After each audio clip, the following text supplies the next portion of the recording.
ദൈവത്തിൻ്റെ അതിപരിശുദ്ധമായ നാമം മഹത്വപ്പെടുമാറാകട്ടെ. ദൈനംദിന അപ്പം എന്ന അനുദിന വചനചിന്തയിലേക്ക് ഏവർക്കും സ്വാഗതം.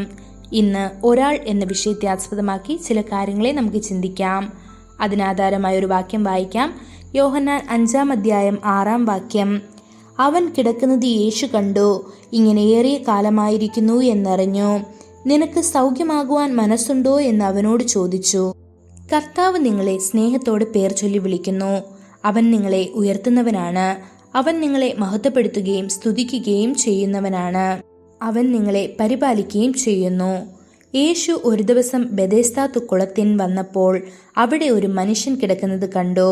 കഷ്ടം 38 വർഷമായി അദ്ദേഹം രോഗബാധിതനായിരുന്നു.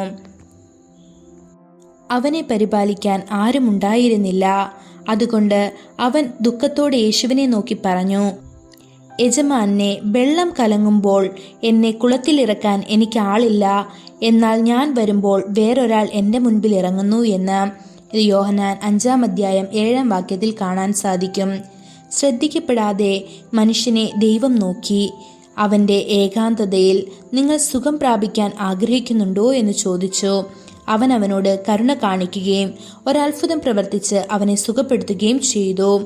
ഇന്ന് പലരും ഏകാന്തത അനുഭവിക്കുന്നുണ്ട്. ഒരു വൃദ്ധ ഹൃദയത്തിൽ സങ്കടത്തോടെ പറഞ്ഞു, എൻ്റെ മക്കളെല്ലാം വിദേശത്ത് സ്ഥിരതാമസമാക്കിയിരിക്കുന്നു. ഞാൻ ഏകാന്തതയിൽ തളർന്നുറങ്ങുന്നു. എന്നോട് അന്വേഷിക്കാനും എന്നെ സ്നേഹിക്കാനും പരിപാലിക്കാനും ആരുമില്ല. ഭർത്താവ് നഷ്ടപ്പെട്ട ഒരു സഹോദരി പറഞ്ഞു, സാർ, എൻ്റെ ഭർത്താവ് ജീവിച്ചിരുന്നപ്പോൾ ഒരുപാട് ബന്ധുക്കൾ ഞങ്ങളെ കാണാൻ വന്നിരുന്നു. പക്ഷേ അദ്ദേഹം മരിച്ചതു മുതൽ എന്നെക്കുറിച്ച് അന്വേഷിക്കാനോ പരിചരിക്കാനോ ആരുമില്ല എന്ന്. സ്നേഹത്തിനായി 5 തവണ വിവാഹം കഴിച്ച ശമരിയക്കാരത്തിയായ സ്ത്രീക്ക് യഥാർത്ഥ സ്നേഹവും വാത്സല്യവും കണ്ടെത്താൻ കഴിയാതെ പോയതിനെക്കുറിച്ച് തിരുവെഴുത്തുകളിൽ നാം വായിക്കുന്നു. അവളെ സമൂഹം ബഹിഷ്കരിക്കുകയും ചെയ്തു. എന്നാൽ കർത്താവായ യേശുവിനെ കണ്ടുമുട്ടിയപ്പോൾ അവൾക്ക് രക്ഷ ലഭിച്ചു. സുവാർത്ത പങ്കുവയ്ക്കാൻ അവൻ അവളെ ഒരു സുവിശേഷകയായി മാറ്റി. ദൈവമക്കളെ, കർത്താവായ യേശു മാത്രമാണ് നിങ്ങളെ യഥാർത്ഥമായി സ്നേഹിക്കുന്നത്. ലോകം മുഴുവൻ നിങ്ങളെ കൈവിട്ടാലും അവൻ നിങ്ങളെ ഒരിക്കലും കൈവിടുകയില്ല. അവൻ നല്ലവനാണെന്ന് ആസ്വദിച്ച് കാണുക. ഒരിക്കൽ നിങ്ങൾ അവൻ്റെ സാന്നിധ്യം അനുഭവിച്ചറിയുമ്പോൾ നിങ്ങളുടെ ഏകാന്തതയുടെ എല്ലാ വികാരങ്ങളും ഓടിപ്പോകും. പിശാചിന്റെ പിടിയിലകപ്പെട്ട് ശ്മശാനത്തിൽ കഴിയുന്ന ഒരു മനുഷ്യനെ ആരും ഗൗനിച്ചില്ല. അവൻ ഒരു ഭ്രാന്തനെ പോലെ മൂർച്ചയുള്ള കള്ളികൾ കൊണ്ട് സ്വയം മുറിവേൽപ്പിക്കുകയും ചെയ്തു. ആരും തന്നെ സ്നേഹിക്കുകയോ കരുതുകയോ ചെയ്തില്ലെങ്കിലും യേശു അവനെ പരിപാലിക്കുകയും സ്നേഹത്തോടെ ചോദിച്ചു, നിന്റെ പേരെന്താണെന്ന്. മർക്കോസ് 5-ാം അധ്യായം 9-ാം വാക്യത്തിൽ ഇത് കാണാൻ സാധിക്കും. അവൻ അവന് ഒരു പുതിയ ജീവിതം നൽകി. അവൻ അവനിൽ നിന്ന് എല്ലാ പിശാചുകളെയും പുറത്താക്കി അവനെ ഒരു പുതിയ മനുഷ്യനാക്കി. കർത്താവായ യേശു തനിക്ക് വേണ്ടി ചെയ്തതെല്ലാം ആ മനുഷ്യൻ മറന്നില്ല. അവൻ തൻ്റെ വീട്ടിലേക്ക് മടങ്ങി.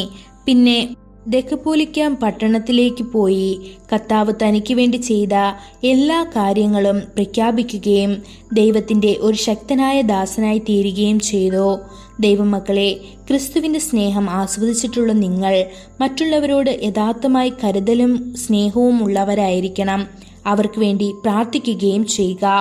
അതിനായി ദൈവം നമ്മെ ഓരോരുത്തരെയും സഹായിക്കുമാറാകട്ടെ. കൂടുതൽ ധ്യാനത്തിനുള്ള വാക്യം യോഹന്നാൻ 10-ാം അധ്യായം 10-ാം വാക്യം. മോഷ്ടിപ്പാനും അറുപ്പാനും മുടിപ്പാനുമല്ലാതെ കള്ളൻ വരുന്നില്ല. അവർക്ക് ജീവൻ ഉണ്ടാകുവാനും സമൃദ്ധിയായിട്ടുണ്ടാകുവാനും അത്രേ ഞാൻ വന്നിരിക്കുന്നത്. ഇന്നത്തെ ബൈബിൾ വായന രാവിലെ 2 ദിനവൃത്താന്തം 25, 26, 27 അധ്യായങ്ങൾ. വൈകുന്നേരം യോഹന്നാൻ 16-ാം അധ്യായം. ആമേൻ.